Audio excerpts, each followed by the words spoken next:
भक्तों चाहे मर जाना, लेकिन खरमास महीने में महिलाएं भूल कर भी ना करें ये 5 काम, वरना घर हो जाएगा बर्बाद और माता लक्ष्मी हो जाएंगी आपसे नाराज। घर में आएगी गरीबी और कंगाली। अगर महिलाएं इन गलतियों को कर बैठी तो समझो घर की सारी सुख समृद्धि चली जाएगी, दरिद्रता का साया छा जाएगा और मां लक्ष्मी का कोप ऐसा बरसेगा कि सालों तक घर में धन का नामो निशान नहीं रहेगा। भक्तों, यह बातें मैं मजाक में नहीं कह रहा, शास्त्रों और वास्तु के नियमों से निकली हैं, जो खरमास जैसे पवित्र लेकिन संवेदनशील समय में घर की महिलाओं को विशेष रूप से सतर्क रहना सिखाती हैं। आज के इस कथा में हम बहुत ही विशेष विषय पर बात करेंगे, जो आपकी जिंदगी बदल सकता है। खरमास शुरू होने वाला है और महिलाएं अभी भी कंफ्यूजन में हैं कि ये कब से प्रारंभ हो रहा है, 15 दिसंबर से या 16 दिसंबर से। तो आज हम आपकी इसी कंफ्यूजन को दूर करेंगे। और खरमास कब तक रहेगा इसी के साथ जानेंगे। खरमास में क्या आप जानते हैं कि महिलाओं के हाथों से होने वाली पूजा में बड़ा परिवर्तन आता है। खासकर तुलसी माता की पूजा में, जो आप प्रतिदिन तुलसी माता की पूजा करती हैं, उसमें वास्तु और शास्त्र के हिसाब से ऐसी गलतियां हो सकती हैं जो घर को बर्बाद कर दें। खरमास के समय में तुलसी माता की पूजा कैसे नहीं करनी चाहिए, क्या क्या चीजें अर्पित नहीं करनी है, ये आपको बताएंगे। क्योंकि अगर महिलाएं इन वस्तुओं को अर्पित कर बैठी तो दोष लगता है और घर में कंगाली का दरवाजा खुल जाता है। साथ ही आपको बताएंगे कि रविवार के अलावा भी एक दिन है जिस दिन महिलाओं को खरमास में तुलसी माता को जल नहीं चढ़ाना चाहिए, वरना मां लक्ष्मी नाराज होकर घर छोड़ देंगे। प्रतिदिन की पूजा कैसे बदल जाती है, इसके विषय में भी आपको इस कथा के माध्यम से जानकारी प्रदान की जाएगी। इसलिए वीडियो के अंत तक बने रहिए, क्योंकि अगर आप बीच में छोड़ देंगे तो इन 5 गलतियों में से कोई एक भी अगर रह गई तो समझो आपका घर वास्तु दोष से ग्रसित हो जाएगा। और इस वीडियो में हम आपको यह भी बताएंगे कि सुबह जो आप प्रतिदिन पूजन करती हैं उसमें क्या क्या वस्तु अर्पित करनी है, क्या नहीं करनी है, और वह कौन से देवता हैं जिनकी पूजा विशेष रूप से महिलाओं को इस समय में करनी चाहिए, ताकि घर में सुख शांति बनी रहे और गरीबी दूर रहे। इस प्रकार से संपूर्ण जानकारी आने वाले खरमास में पूजा कैसे करनी है और महिलाओं को किन 5 गलतियों से बचना है, उसके विषय में इस कथा के माध्यम से प्रदान की जाएगी। भक्तों, तो बात ऐसी है कि हमारा काम आपको एक सही सलाह और जानकारी देना है, जिसका पालन करना आपका कर्तव्य है। अगर आप इसका पालन कर लेंगे तो आपका बेड़ा पार हो जाएगा, वरना इन गलतियों से घर की लक्ष्मी चली जाएगी। आप जानते हैं कि सारे घरों में तुलसी बड़ी जल्दी सूख जाती है। उसका कारण यही हो सकता है कि महिलाएं जाने अजाने में वास्तु और शास्त्र के नियमों का पालन नहीं कर पाती, जिस कारण से माता तुलसी उनके घर में अधिक समय तक नहीं टिकती है और घर में कंगाली आ जाती है। तो तुलसी को कैसे रखा जाता है और खरमास में महिलाएं तुलसी पूजन कैसे करेंगी, वह कौन कौन सी 5 गलतियां हैं जो भूल कर भी नहीं करनी है, और रविवार के अलावा वह कौन सा दिन है जिस दिन तुलसी पूजन या तुलसी को जल देना वर्जित है। अब बात करते हैं कि कैसे महिलाएं तुलसी पूजन आने वाले इन 30 दिनों में खरमास में करेंगी और किन 5 गलतियों से बचेंगी। भक्तों, खरमास का जो समय होता है वह समय होता है जब सूर्यदेव धनु राशि में प्रवेश करते हैं और जब मकर राशि में प्रवेश करते हैं, उसके बीच का समय, यह लगभग 28 से 30 दिन का समय होता है। इसे खरमास कहते हैं, क्योंकि इस समय पर सूर्यदेव अपने गुरुदेव गुरु बृहस्पति के घर में वास करते हैं। ये जो दिन होते हैं खरमास के, इनको कुछ कामों के लिए बड़ा ही अशुभ माना जाता है, जैसे कि शुभ मांगलिक कार्य, शादी, विवाह, मुंडन, गृह प्रवेश, नए घर के निर्माण के लिए नियम पूजन, ये जो है ना, यह कार्य इन दिनों में, अर्थात ये जो समय होता है खरमास का, इसमें पूर्ण रूप से प्रतिबंधित होते हैं। इन कार्यों को भूल के भी महिलाओं को नहीं कराना चाहिए, वरना घर बर्बाद हो जाता है। परंतु वही कुछ कार्य ऐसे होते हैं जो इस हर मास में ही बहुत अधिक फलदायी होते हैं। उन्हीं में से कार्य एक है भगवान का नाम जप, उन्हीं में से एक है दान पुण्य ब्राह्मण पूजा।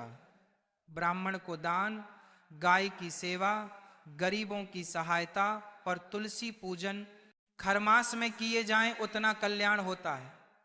और देवताओं की अगर बात करें तो विशेष रूप से सूर्य की आराधना के लिए यह एक महीना सर्वोत्तम माना जाता है। पहले मैं आपको बता दूं संक्षेप में कि महिलाओं को प्रतिदिन की जो पूजा है उसमें क्या परिवर्तन आ जाएगा, और फिर मैं तुलसी पूजन की 5 गलतियों के विषय में आपसे बात करूंगा, क्योंकि तुलसी पूजन में बहुत बड़ा परिवर्तन होगा खरमास में। और अगर महिलाएं इन गलतियों को कर बैठी तो वास्तु दोष लगता है घर में। प्रिय दर्शकों, प्रतिदिन जो आप अपने घर में पूजन करती हैं, आपने घर में मंदिर बना रखा होगा, भगवान को विराजमान करके रखा होगा, तो जो प्रतिदिन की पूजा पद्धति है उसमें आपको एक तो आवाहन पूजन जो है वह नहीं होता है। खरमास में देवताओं का आवाहन करके जो हम पूजन करते हैं उसकी मनाही इसलिए होती है क्योंकि इस समय पर देव गुरु बृहस्पति और सूर्य देव, देखिए देव गुरु बृहस्पति को तो आप प्रतिदिन की पूजा से अलग भी रख सकती हैं, परंतु सूर्य देव को अलग नहीं रख सकती। प्रतिदिन की पूजा में विशेष रूप से जिन 5 देवों की बात कही गई है ना, वह 5 देवों में सूर्य देव प्रमुख हैं। 5 देव जिनकी हम प्रतिदिन पूजन करते हैं। शास्त्रों में कहा गया है कि प्रतिदिन बाकी किसी की पूजा करें या ना करें, पंचदेव पूजन अवश्य करना चाहिए। तो यह जो पंचदेव हैं इनकी शुरुआत सूर्य देव से ही होती है। सूर्य देव गणेश जी महाराज, माँ आदि शक्ति, दुर्गा, भगवान शंकर और भगवान विष्णु, यह पंचदेव कहे गए हैं। अब इन पंचदेव में से जो एक देवता हैं सूर्य देव, वह उपलब्ध नहीं होंगे आपकी पूजा को स्वीकार करने के लिए।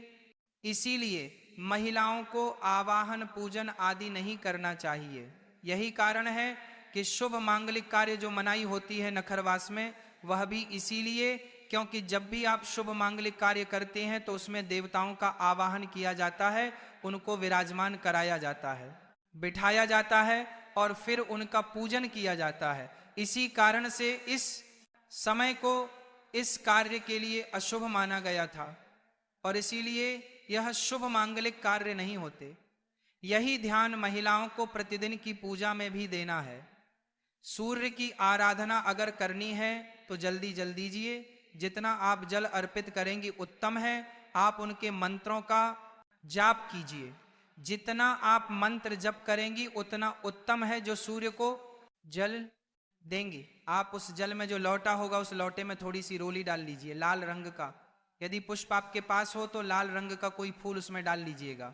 ओम सूर्य देवाय नमः, ओम सूर्य देवाय नमः, इस मंत्र का जप करते हुए आप पूरे खरमास में सूर्य देव की आराधना कीजिए, अर्थात सूर्य देव को जल दीजिए। यही सूर्य की से बड़ी उपासना है। खरमास में सूर्य को जल देना, मंत्र का जाप और जल में जो वस्तुएं डालनी हैं वह मैंने आपको बता दी। इस पूजा के लाभ अनेक हैं। सूर्य जो है इन ग्रहों के राजा हैं। सूर्य के ऊपर जो तेज है ना, वह तेज आपको प्राप्त होगा। यह आपको राजा बनाने वाला ग्रह है। यदि आप इस समय में सूर्य देव की आराधना करेंगे, सूर्य देव को प्रसन्न करेंगे, तो आपके जीवन में एक अलग चमक आएगी। आपको एक स्थान प्राप्त होगा। प्रमुख स्थान कहाँ पर?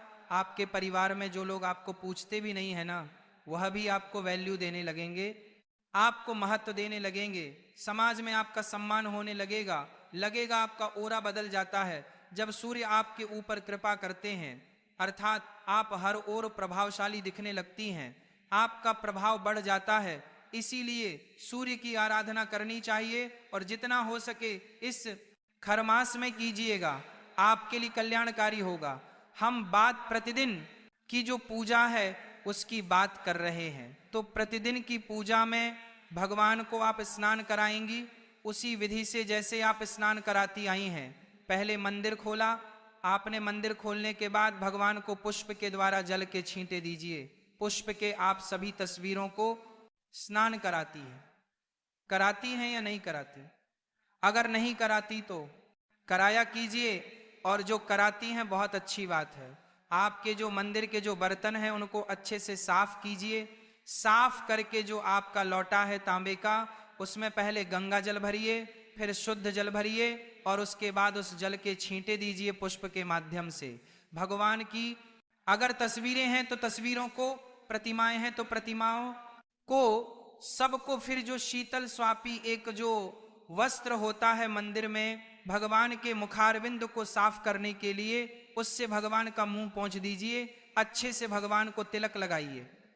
यहां एक बात का ध्यान दीजिएगा कि जो लड्डू गोपाल जी अगर आपके घर में हैं और शालिग्राम राम जी आपके घर में हैं तो आप उनको प्रतिदिन अच्छे से स्नान करा सकती हैं। किसी पात्र में रखिए उनको और अच्छे से जल से स्नान कराइए। उस जल का आप पान कर सकती हैं और उसे थोड़ा सा अवश्य ही अपने मस्तक पर लगाएं। उनका जो पादोदक है या चरणामृत है या बड़ा कल्याणकारी होता है, प्रतिदिन ये आपके घर में बनना चाहिए। पूरा परिवार अगर इसका पान करें थोड़ा थोड़ा तो बहुत कल्याणकारी है। आपको अवश्य पीना चाहिए और थोड़ा अपने मस्तक पर भी अवश्य ही लगाना चाहिए। अगर आपके घर में लड्डू गोपाल जी हैं, शालिग्राम जी हैं, तो उनको स्नान करा के, उनको जब आप स्नान करा रही हैं तो आप शंख से, यूं तो मार्ग में बहुत अधिक कल्याणकारी था वह, लेकिन ये कुछ चीजें ऐसी होती हैं जो 12 महीने बड़ी प्रभावशाली होती हैं। भगवान को जब भी भगवान विष्णु को अर्घ्य दें, स्नान कराएं, शंख के माध्यम से कराएं तो वह अधिक पुण्यदायी कहा गया है। और अगर आप करा सकें तो बड़ा अच्छा है, आप कराइएगा। अन्यथा जैसे भी आपको जल से स्नान कराना है वैसे स्नान कराइए, अच्छे से पोंछ दीजिए। आप भगवान को तिलक लगाएंगी, ध्यान दीजिएगा कि सभी भगवानों को आप चंदन से तिलक लगा सकती हैं, लेकिन जो देवियां हैं उन्हें चंदन से नहीं लगाना चाहिए, उन्हें रोली कुमकुम आदि से तिलक लगाना है। रोली कुमकुम आदि का ही तिलक आपको सभी देवियों को लगाना है। चाहे माता पार्वती की आपका प्रतिमा है, चाहे मां शहरों वाली की है, दुर्गा माता, मां लक्ष्मी, जो भी देवी स्वरूप आपके मंदिर में है उन सभी को तिलक लगाएंगी। आप रोली कुमकुम का चंदन नहीं लगाना। देवताओं को आप रोली कुमकुम का तिलक लगा सकती हैं, चंदन भी लगा सकती हैं। भगवान शंकर को रोली कुमकुम नहीं, केवल चंदन ही प्रिय है, इसीलिए उनको केवल चंदन का तिलक लगाइएगा। तो प्रिय भक्तों, आपको चंदन लगाना है। गोपी चंदन, गोपी चंदन सर्वोत्तम बताया गया है शास्त्रों में। भगवान को गोपी चंदन लगाइए, द्वारका की मिट्टी से बना होता है। तो यहाँ पर एक बात क्लियर की मैंने कि चंदन लगाना है। भगवान जो भी हैं उनको, देवी स्वरूप जो हैं उनको रोली कुंभक कुंभ ही लगाना है, चंदन नहीं। और भगवान शंकर को रोली कुंभक कुंभ नहीं, केवल चंदन लगाना है। इस बात का आप ध्यान रखिएगा। उसके बाद पुष्प अगर आपके पास है तो भगवान को पुष्प अर्पित कीजिए। माला है तो माला पहनाइए, शालिग्राम जी हैं या लड्डू गोपाल जी हैं। अगर संभव है तो प्रतिदिन एक तुलसी का पत्ता अवश्य अर्पित कीजिए। उनको एक तुलसी का पत्ता जरूर चढ़ाइए उनको, और उसके बाद आप भगवान की आरती कीजिए। प्रश्न उठता है कि पंडित जी आरती कौन सी करनी चाहिए। देखिए, प्रति जब आप आरती करती हैं भगवान की तो आपके मंदिर में तो अनेकों देवी देवता हो सकते हैं। भगवान शंकर भी होंगे, भगवान विष्णु भी होंगे, हनुमान जी भी हो सकते हैं, माता रानी भी हो सकती है, लड्डू गोपाल जी भी हो सकते हैं, अन्य देवी देवता भी हो सकते हैं। इसीलिए आपको आरती करनी चाहिए। ओम जय जगदीश, हरि ओम जय जगदीश जो आरती है, यह आरती सभी देवी देवताओं के लिए सर्वोत्तम और बहुत उत्तम कही गई है। इसीलिए आप ये वाली आरती कीजिए प्रतिदिन। हाँ, अगर संभव है और गणेश जी आपके यहाँ पर विराजमान हैं तो गणेश जी की आरती से शुरू कर सकती हैं आप। जय गणेश जय गणेश जय गणेश देवा, ये जो आरती है गणेश जी की, इससे शुरुआत कीजिए और उसके बाद ओम जय जगदीश कीजिए। और अगर संभव नहीं है तो केवल ओम जय जगदीश हरि से ही सभी देवी देवताओं की आरती संपन्न की जा सकती है। आरती कीजिए। आरती के बाद शीतलीकरण करना है। शीतलीकरण कैसे करते हैं? जल लीजिए, मैं चारों तरफ घुमाइए और छोड़ दीजिए। फिर पहले भगवान को आरती दीजिए, चारों दिशाओं को आरती दीजिए, फिर अन्य 6 दिशाएं और हैं उनको आरती दीजिए। कुल मिलाकर 10 दिशाएं हैं, 10 दिशाओं को आरती दीजिए। स्वयं आरती लीजिए और पारिवारिक जनों को आरती दीजिए। उसके बाद आपके जो प्रतिदिन की पूजा पाठ के जो स्रोत आप सुनती हैं उनको सुनिए। पाठ यदि आपको करती हैं उनको कीजिए। जो आप महात्म सुनती हैं, कथा सुनती हैं, आप उनको सुनिए और बाकी जो दैनिक क्रिया है उनको कीजिए। इसके बाद आपको कुछ जल देनी चाहिए, सूर्य की आराधना मैंने आपको बताई कि सूर्य की पूजा कैसे करनी है, इसका नियम बनाना है।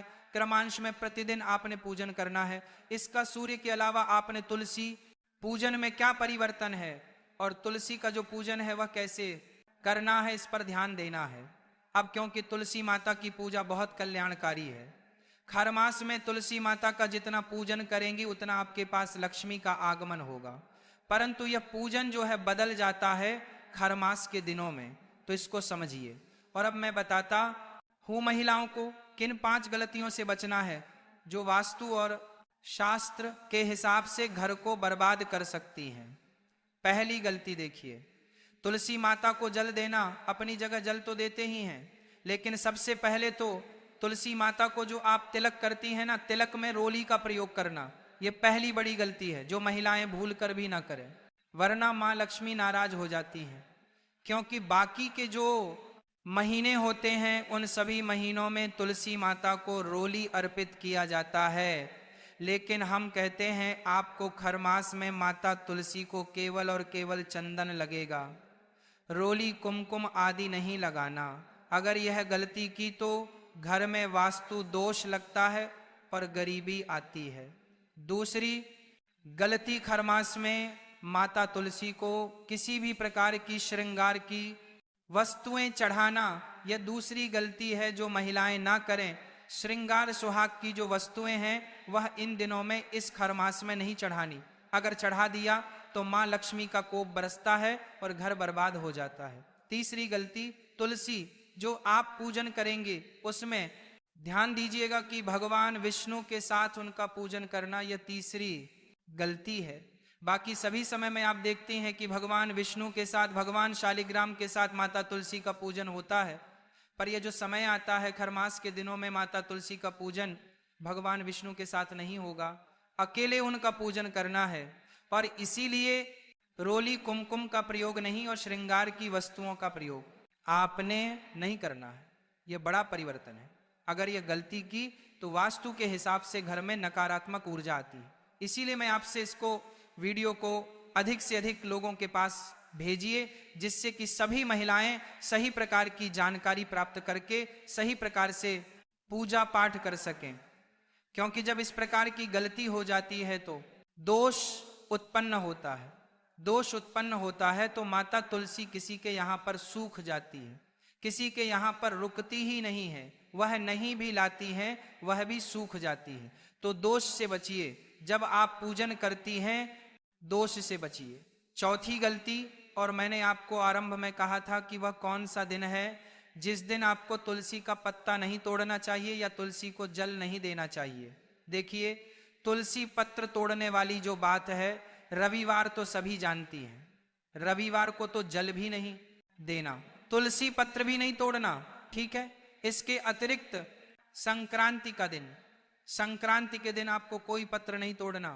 तुलसी का संक्रांति के अलावा, रविवार के अलावा द्वादशी को नहीं तोड़ा जाता, पूर्णिमा को नहीं तोड़ा जाता, अमावस्या को नहीं तोड़ा जाता। ये वह दिन है जब आपको तुलसी पत्र नहीं तोड़ा जाता है। अगर इन दिनों में तोड़ दिया या जल दे दिया तो ये चौथी गलती है जो घर में कंगाली लाती है। अब आप कहेंगे हम तो प्रतिदिन चढ़ाती हैं, भगवान को कैसे चढ़ाएं? तुलसी पत्र पहले ही उतार के रख लीजिए, तोड़ के रख लीजिए। तुलसी पत्र 11 दिन तक खराब नहीं कहा जाता।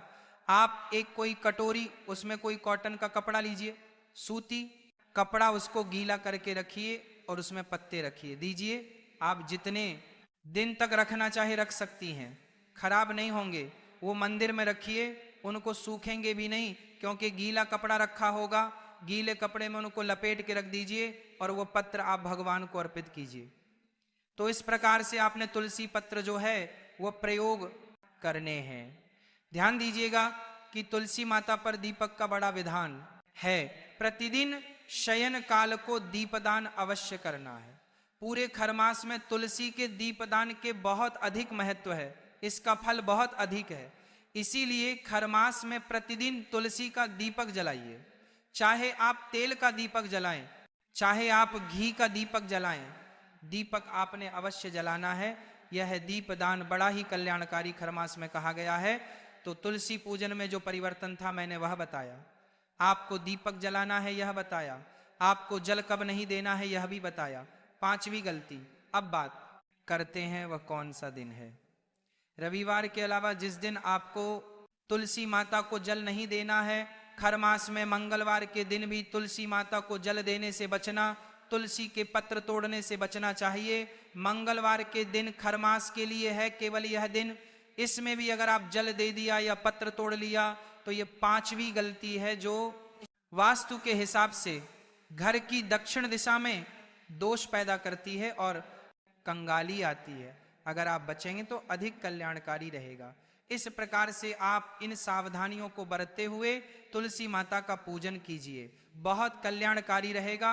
भक्तों, खरमास में तुलसी माता का पूजन बहुत अधिक पुण्यदायी है, पर परिवर्तनों के साथ जो परिवर्तन मैंने बताए हैं उनका पालन आपने अवश्य करना है, गलतियां नहीं करनी है, इसका ध्यान दीजिएगा। और जितना हो सके पुण्य कमाइए, क्योंकि जो खरमास आ रहा है ना कि केवल और केवल आपको पुण्य देने के लिए आ रहा है, आपके दिनों को संवारने के लिए आ रहा है। शुभ मांगलिक कार्य नहीं, परंतु भगवान की आराधना के जो पूजन है, अर्थात जो प्रतिदिन की भगवान की पूजा है, मंत्र जाप है, दान पुण्य के कार्य है, यात्राएं हैं, गंगा स्नान है, पवित्र नदियों का स्नान है, यह खूब होगा। तो इन बातों का ध्यान दीजिएगा। बात करते हैं कि यह खरमास है कब से कब तक और कब यह तुलसी पूजन का नियम लागू रहेगा, कैसे प्रतिदिन की पूजा कब से कब तक यह बदली रहेगी। तो प्रिय दर्शकों, इस वर्ष 2025 में खरमास की शुरुआत हो रही है 16 दिसंबर से। 16 दिसंबर को खरमास लग रहा है और यह 14 जनवरी तक रहेगा। 14 जनवरी को जब मकर संक्रांति आएगी तो खरमास समाप्त होगा। तो 16 दिसंबर से और 14 जनवरी तक इन नियमों का ध्यान रखें और तुलसी पूजन करें, खूब पुण्य करिए। और आप ये जनवरी के लिए खूब पुण्य करिए, बुक को आप ये जनवरी के अर्जित करें। बाकी प्रतिदिन की पूजा पाठ करें, खूब पुण्य अर्जित करें। अगर नियम बना सकती हैं तो पूरे खरमास में प्रतिदिन ब्राह्मण को भोजन कराने का नियम बनाएं, उसका पुण्य भी बहुत अधिक कहा गया है। अन्यथा जितना हो सके दान पुण्य करें, कल्याणकारी है। प्रिय भक्तों, आशा करता हूं कि आने वाले खरमास में तुलसी माता की पूजा कैसे करनी है, किन 5 गलतियों से महिलाओं को बचना है और किन बातों का ध्यान रखना है। भक्तों, यह तमाम जानकारी जन रुचि को ध्यान में रखकर दी जा रही है। वास्तु शास्त्र के उपाय को अपनी आस्था और विश्वास पर आजमाएं।